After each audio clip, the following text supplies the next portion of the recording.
кукушки кукуют. Мы приехали в Карпен, поселок небольшой, и здесь такие пляжи дикие, кемпинги. Мам, можно мы его здесь место? Здесь? Да. Ну, давай дальше пройдем. Нет. Вот автокемпинг. Прикольно. И там вон мостик. И тоже какой-то пляжик. Мне напоминает Занзибар. Тоже много там таких островков и к ним мостиков в океане. Вот по этому мостику мы сейчас пройдем вот сюда. Сегодня пасмурно. Такое ощущение, что сейчас дождь ливанет. Сейчас мы будем подниматься наверх.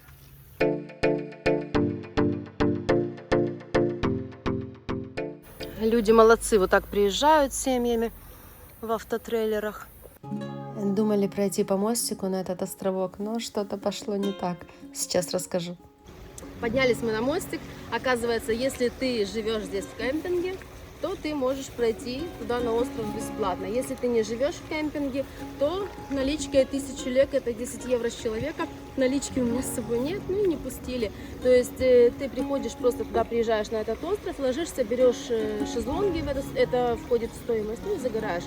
А мы сегодня что-то не настроены. Вот, поэтому посмотрим мы на остров отсюда, идем туда на пляж, на тот, на который спустились изначально, будем плавать. А здесь вот с этой стороны вот так.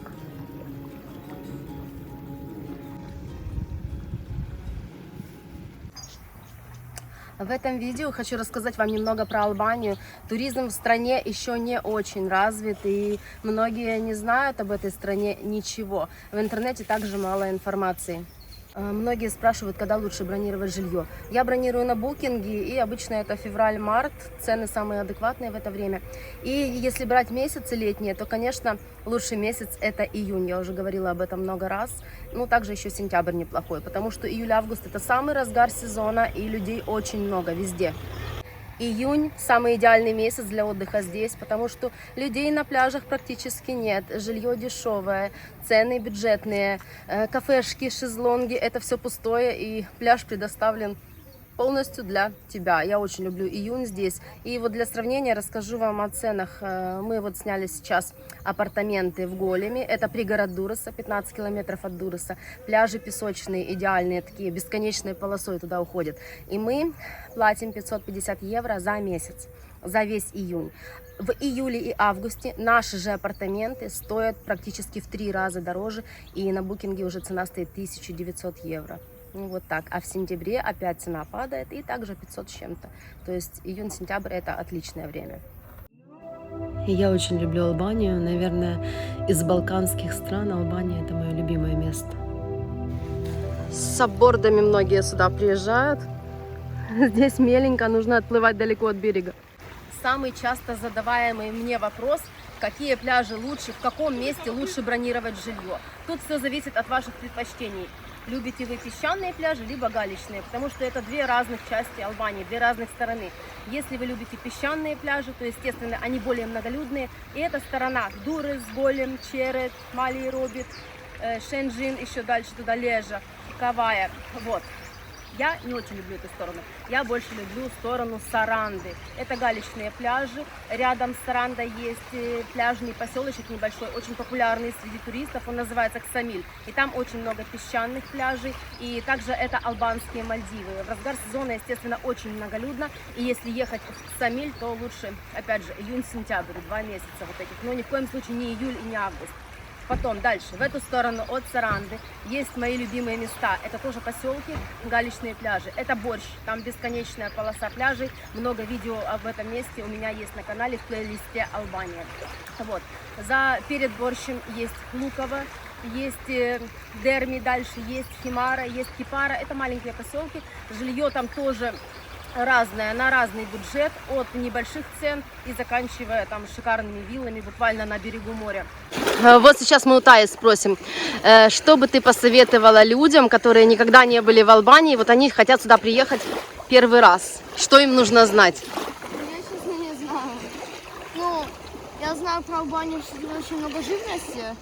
На дорогах даже змеи выползают там, где машины ездят. То есть, ну, аккуратнее ездить, аккуратнее ходить по траве. Да, змей действительно очень много. Вот здесь вот сбоку вам сейчас покажу, сколько мне их встречалось. Я стараюсь не давить и объезжать их, но те, кто быстро тут летает, конечно, могут наехать на змею. И на пляжах тоже часто мы встречали. Понятно. А что еще? Ну, посоветовать, где лучше побывать или как? Ну, возможно. Ну, честно, не знаю, мне больше всего из городов Албании нравится, ну, не из городов, а из местности больше всего нравится город, где мы были. А так-то Тирана, большой город, в который мы еще прям не заезжали. Мы были в Тиране только когда возвращались с экскурсии. В Альбону поехать. В Альбона многие не знают, что это такое. Горная местность, где расположены отельчики разные деревянные. Ну, то есть... Да, там горы, это албанские Альпы. Тоже у меня на канале есть видео, так и называется, Вальбона. Обязательно посмотрите, поймете, о чем речь. Место шикарное, и вот на пару дней забронировать там что-то и побывать обязательно стоит. Ну, собака очень добрая, кидай ей мяч. К нам пришла собачка, потому что Алиса, походу, забрала ее мяч. Собачка что не очень хочет забирать мячик. А мне дашь кинуть? Думает, пришел маленький человек и забрал мою игрушку. Тут мелко совсем. Такая лагунка. Можно идти бесконечно вдаль. Красивый такой берег здесь зеленый. Я бы хотела в этот кемпинг приехать. На своем автотрейлере, конечно. Алиса упорно похищает мячик у собаки. Пёсель пытается от нее сбежать.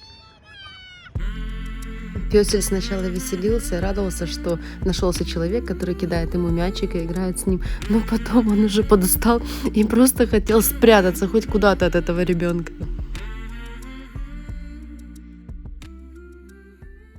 А еще стоит предупредить, что тут есть очень маленькие медузы, которые очень больно жалят. А точнее, ты сидишь в воде, что-то начинает щипать, ты выходишь из воды, а у тебя красные пятна по телу и очень сильно печет.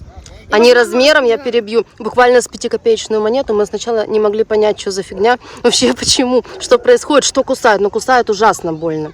Ну, точнее, печь начинает. И вот я только что встала на дно, ничего нету, прям ничего не видно. Угу. И резко начала печь нога, и опять красная медуза. То есть тут медузы есть такие, хотя в прошлом году вообще такого не было. Да, я вчера присмотрелась и обалдела. Просто не была с телефоном и не сняла этот кошмар. Но они такие маленькие, такие противные, и их много, они стайками нападают. Она плывет на собаке уже просто.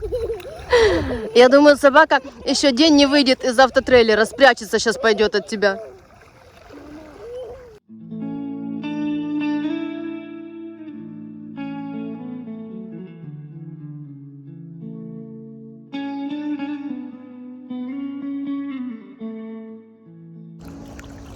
Сейчас Алиса нас увидит, прибежит.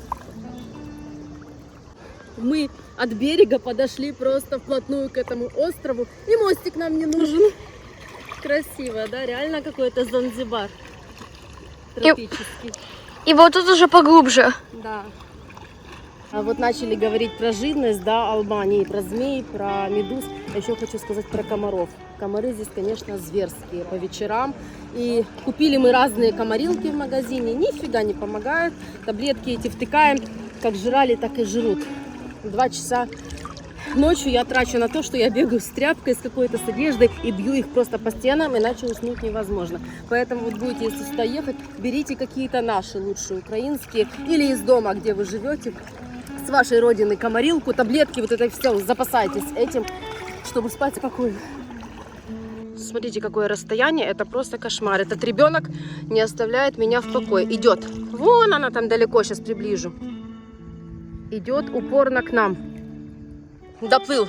Человечек к нам доплыл. Ты опять у собаки стырила мячик, да? Мне вот уже вот так. Мы наблюдали, как Алиса сегодня на собачке ездила. Бедная собачка уже сдымила отсюда подальше. Думает, выйду на берег, когда этот ребенок уедет. Ты мячик, что ли, у нее? А ты не отдала ей мячик, да? Надо отдать сейчас, хорошо? Это ее, собачкин.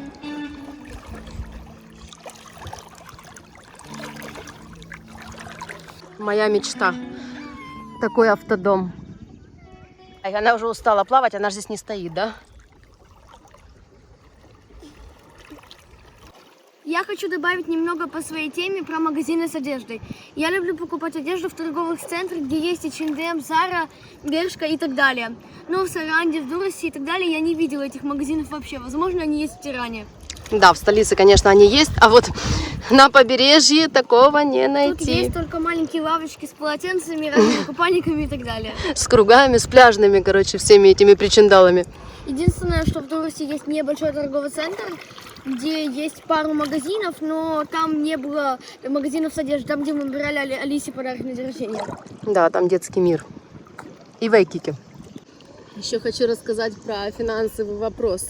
Кэш или карта? С картой бывает здесь проблематично, потому что в маленьких прибрежных поселках, например, таких как Борщ, в этих всех магазинчиках и барах практически везде нужна только наличка.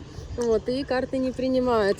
Там еще, знаете, застряли в тех временах, когда даже нет кассового аппарата в некоторых маленьких магазинах, и они от руки пишут, сколько ты там на что купил, взвесили, написали вес, посчитали, приплюсовали. Ну, конечно, это немножко так в наше время уже дико. Ну, в больших городах, таких как Саранда, Дуррес, там есть большие супермаркеты, где можно рассчитаться картой. Но если у вас деньги на карте, то лучше, прежде чем делать свои покупки, подойдите и уточните этот момент. Дальше. Банкоматы везде есть, что очень удобно. Есть банкоматы, в которых комиссия для нас минимальная, с моих украинских карт. Это Креденсбанк и АТП банк. Там буквально в Креденсе, по-моему, вообще даже комиссия какой-то мизер. Вот, в АТП немножко побольше. И еще есть банк Тираны. И еще какой-то, забыла, четвертый. И вот там комиссия зверская. И при снятии любой суммы, независимо, снимаешь ты 1000 лек или 40 000 лек, комиссия будет 650 лек. Ну вот так. Вроде все рассказала. Наверху, вот там в зелени, посмотрите, какой огромный бункер есть.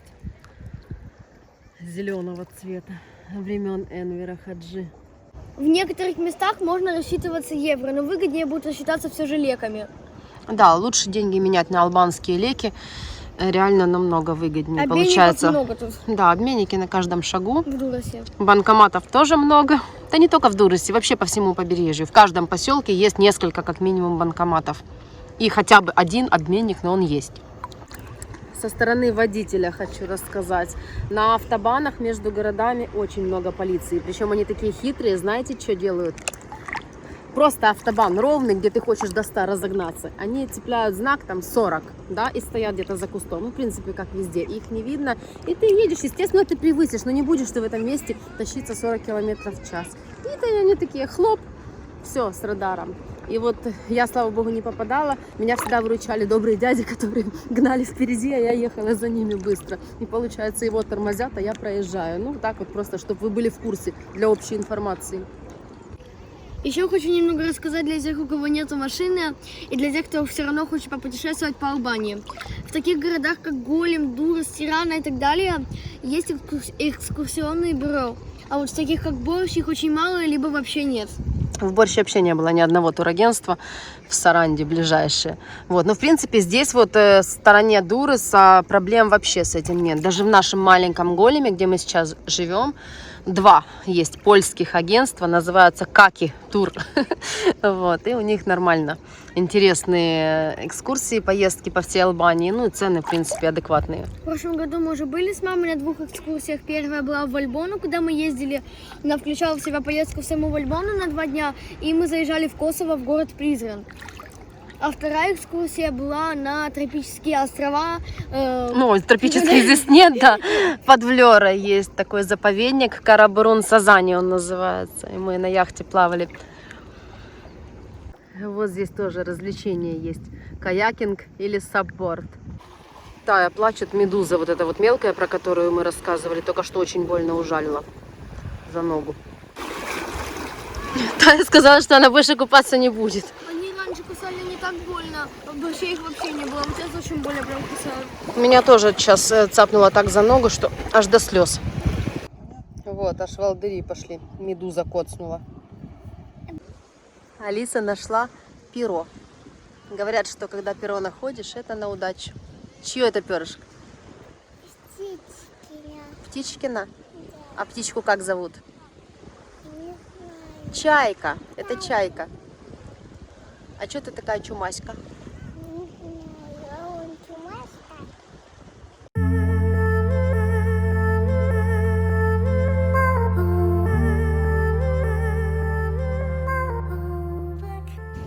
Что это? Что ты мне принесла? Спасибо, спасибо. А мы уже потихоньку возвращаемся в наш Голем. Такие цветы здесь повсюду. Вообще этот пляж такой один из самых зеленых пляжей, на которых мы были в последнее время. Называется Карпен, еще раз вам напомню. И я считаю, что приехать сюда однозначно нужно. И стоит, если вы живете недалеко. Вышла во двор, в машине печенька. А тут наши старые дела. Колесо пробито. Хотя я приехала вчера, все было нормально с ним. А это то же самое или нет? Нет, это другое колесо. Просто у меня нет слов. Посмотрела я на спущенное колесо. Да, махнула рукой и пошли мы на море, короче, до вечера. Позвонила хозяину дома, он сказал, что вечером часов 11 пришлет мастера, и он посмотрит и поможет решить этот вопрос.